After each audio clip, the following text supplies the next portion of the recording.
প্রিয় দর্শক, আসসালামু আলাইকুম। যে যেখান থেকে এই গল্প শুনছেন, আশা করি সবারই ভালো লাগবে। এবং বিশেষ করে যে বিষয় নিয়ে আজকের আলোচনা, আজকের বিষয়টা হলো বাংলাদেশের গার্মেন্টস শ্রমিকদের নিয়ে যে কোপাকাণ্ড চলছে 2011 থেকে, বিশেষ করে বিজিএমইএ এবং বিকিএমইএ। এদের সাথে মূলত শ্রমিক ফেডারেশনের যে সমস্ত নেতৃবৃন্দ তারা জড়িত, এবং বাংলাদেশের আইন ও সালিশ এবং প্রতিটা সেক্টরে তাদের একটা বিনিময় চুক্তি আছে, যার কারণে তারা বিভিন্ন ফেডারেশন তৈরি করে গার্মেন্টস শ্রমিকদের অধিকার আদায় করে দেওয়ার লক্ষ্যে যে কাজ করে। আমি তাদেরকে একেবারেই দোষারোপ করব না, যদিও বা কাজটা অনেক ভালো, কিন্তু এই কাজটা তো কোনো মালিককেই করা লাগে না। যেহেতু টাকাটা দিতে হয়, আবার মামলা খেতে হয়, আবার মানুষের সমালোচনার মুখে পড়তে হয়, আবার এদিকে প্রতিটা মানুষ তাদেরকে নিয়ে গবেষণা করে এবং নিজের শ্রমিকরাও তাদেরকে নিয়ে গবেষণা করে। অনেকে খেয়ে থাকে, না খেয়ে থাকে, অনেকের মা বাপ মারা গেলে গার্মেন্টস শ্রমিকরা, অথচ কোনো মালিক ছুটি দিতে চায় না। পিএমের কাছে কাগজ নিয়ে গেলে বলে জিএমের কাছে যাও, জিএমের কাছে কাগজ নিয়ে গেলে বলে পিএমের কাছে যাও। পিএম বলে তোমার সুপারভাইজারের সিগনেচার নিয়েছো কি না। সুপারভাইজার বলে পিএমের কাছে যাও, যে সিগনেচার যদি দেয় তখন আমি স্বাক্ষর দেব। এদিকে কিন্তু তার মা হোক, বাবা হোক, ভাই হোক, বোন হোক, যেই হোক, মারা গেছে অলরেডি। তাহলে আমরা যে বিষয় নিয়ে দীর্ঘদিন ধরে যে আলোচনা শুনছি, শ্রমিকদের অধিকার, মালিক শ্রমিক ভাই ভাই, বিভিন্ন কথা আমরা তাদের কাছ থেকে তথ্য এবং কাগজ দ্বারা প্রমাণিত পাই, সে ব্যাপারে এখনও পর্যন্ত বাহিরের অনেক সংস্থা, অ্যাকর্ড নামের একটি সংস্থা আছে, সেটাও তারা শ্রমিকদের অনেক অধিকারের কথা বলে। দীর্ঘদিন বাংলাদেশে তারা স্থাপন করেছে। বাংলাদেশের ফেডারেশনের সাথে বাংলাদেশের শ্রমিকদের নিয়ে অনেক মিটিং করেছেন, অনেক বৈঠক করেছেন, তোমাদের এই করা হবে, সেই করা হবে, অথচ কিছুই করা হয় না। এই দাতা সংস্থাগুলো মানে তাদের বান্ডিল ফেলে আর তারা এই সংস্কার কাজগুলো করতে চায় না। তা বিশেষ করে বলবো যে বাংলাদেশের মৌলিক শ্রমিক ফেডারেশন এবং গার্মেন্টস শ্রমিকরা লাঞ্ছিত কেন, আবার কেনই বা শ্রমিকদের এত দোষ হয়।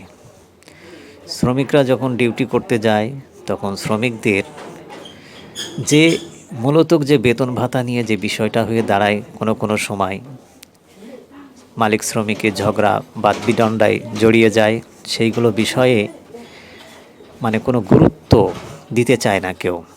তখন শ্রমিক নেতাদের কাছে আবেদন করলে শ্রমিক নেতারা 50 টাকার বিনিময়ে একটি করে কার্ড দিয়ে দেয় তাদের। দেওয়ার পরে তারা তাদের ফেডারেশনে নাম লেখাতে হয়। নাম লেখানোর পর কিছুদিন তাদের সাথে যে কোনো কর্মকাণ্ডে লিপ্ত হতে হবে আপনাকে। যেমন অন্য একটা ফ্যাক্টরিতে মারামারি হচ্ছে, টাকা দিচ্ছে না, আপনাকেও সেখানে যে অংশগ্রহণ করতে হবে। মূলত গার্মেন্টস শ্রমিক ভাঙচুর কেন হয়, কারা ভাঙচুর করে? এই আমি যে লাল ফিলাক বাহিনীর কথা এখানে উল্লেখ করে দিয়েছি, এই লাল ফিলাক বাহিনী কারা? ওই শ্রমিক ফেডারেশন। এরা অধিকারের নামে দেখবেন এরা মারামারি করে না, দ্বিধাদ্বন্দ্ব করে না। এদের কাজ কি? মৌমাছির চাকে ঢেলা মারা। মৌমাছির চাকে ঢেলা মারলে কি হয়? মৌমাছি গিয়ে চারিদিকে মানে তাবড়িয়ে হলে আপনাকে ধরে ইচ্ছা মতো কামড়িয়ে দেবে। তারপরে আপনার গায়ে জ্বর আসুক না মরে যান, সেটা পরের বিষয়। তাই এই মৌমাছির চাকে ঢেলা মারা মতো শ্রমিক ফেডারেশনের কাজটা কি আসলে?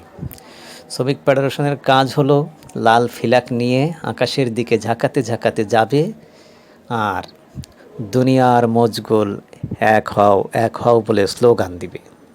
কিছু সংখ্যক প্লাপান, এখানে খুব বেশি সংখ্যা নয়, সামান্য কিছু সংখ্যক প্লাপান এই স্লোগান দিয়ে যে কোনো একটা ফ্যাক্টরিতে ঢেলা মেরে হোক আর জোর করে হোক একটার থেকে আগে নামিয়ে দিবেন, দিয়ে ওনারা সোজা চলে যাবেন ওনাদের যে জায়গায়, যেমন আমি উল্লেখ করে বলতে পারি, বোটবাজার বড় বাড়ি গরুর মাঠ প্রাঙ্গণ, তাদের প্রতি বছরেই শ্রমিক দিবস পালিত হয়। ওই জায়গাটায় আন্দোলন সংগ্রাম চলে। এই একটা ঠিকানায় আমি আপাতত বললাম, পরে আবার দিব আমি পরবর্তী। এরা তখন নিজেদের ময়দানে চলে যায়, যে ওখানে মিছিল মিটিংয়ের আয়োজন করে। পুলিশ টের পেয়ে আবার সেখানে টহল দেয়। দেওয়ার পরে দেখা যাচ্ছে একটা গার্মেন্টসে ঢিল মেরে দিয়ে চলে আসলো, নামিয়ে দিয়ে চলে আসলো। এইবার মৌমাছির চাক যখন কাজ না করতে পারবে, যখন তারা আঘাত খেয়ে দেখবে যে আজকে যেহেতু কাজ কামাই গেছে, তা আমরা কারোর কাজই করতে দেব না, তখন কি করে? সঙ্গে সঙ্গে যে অন্য গার্মেন্টসে ঢেলা মারা শুরু করে দেয়। এই যে মৌমাছির চাক ছিটিয়ে গেল চারিদিকে, এবার প্রত্যেকটা শ্রমিকদেরকে নামিয়ে দিবে। সামনে যদি কোনো গাড়ি পায়, তো বোঝেনি তো মৌমাছির চাক ছড়িয়ে ছিটিয়ে গেলে কেমন হয়। উত্তপ্ত অনেক মানুষ থাকে, যাদের সেন্সিবিলিটি একদম কম, যাদের সেন্স নাই, মাইনাস সেন্স, মানে কার বিচার কোথায় করবে এই দিক ভুল দেখার মতো অধিকার তাদের নাই। মানে যাদেরকে বলা হয় দুর্বৃত্ত টাইপের, মানে কোনো মানসিক চিন্তা চেতনা তাদের ভিতরে নেই। তারা কি করে? সঙ্গে সঙ্গে ওই সামনে একটা মাইক্রো বাস পেল, 3-4 জন পোলাপান ঠাস করে গাড়িটা ভেঙে দিল। সামনে একটা অটো পেল, 5-7 জন মিলে ওটা ভেঙে দিল। এবার যারা না করে, এরা নাও করতে পারে না, এরা ঠেকাতে যায় অনেকে, তাদের আবার মার খেতে হয়। এরম করতে করতে উত্তপ্ত আস্তে আস্তে আস্তে আস্তে ছড়িয়ে পড়ে, একেবারে যেটাই বলেছি মৌমাছি চাকের মতো। এটা ছড়ানোর পর কি হবে দেখুন, বিষয়টা দেখুন, শ্রমিক ফেডারেশনের কাজটা দেখুন। শ্রমিক ফেডারেশন ফার্স্টেই যে নামিয়ে দিয়ে চলে গেল, ওখানে যে তারা মাইক টাঙিয়ে বড় বড় ভাষণ দিচ্ছেন।